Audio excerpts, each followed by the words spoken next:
אימא'לה, כמה חיכיתי להגיד את זה. וואי, כמה חיכיתי לעמוד כאן על הבמה הזאת, לשמוע אתכם, לראות אתכם. וואו וואו.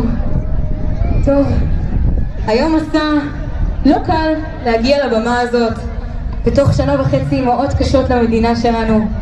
אז לפני שאנחנו מתחילים אני רוצה להגיד שחשוב לי לשלוח תפילה שכל החטופים יחזרו אלינו בשלום, עד החטוף האחרון לא נוותר, ולשלוח חיזוקים למשפחות הנופלים. אנחנו באמת עם חזק שעבר כל כך הרבה ותמיד מצליח לעבור כל משבר, עם שמוכיח שהחיים ממשיכים והם חזקים מהכל. והיום זה ערב כזה שבו אנחנו ממשיכים לחיות, חוגגים את החיים, כי עם ישראל החי תמיד.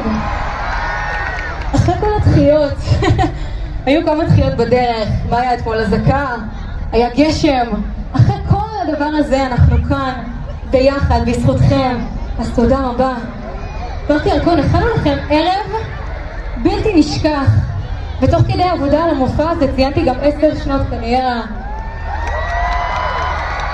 שזה באמת הזוי, כי אני מרגישה כאילו התחלתי רק אתמול.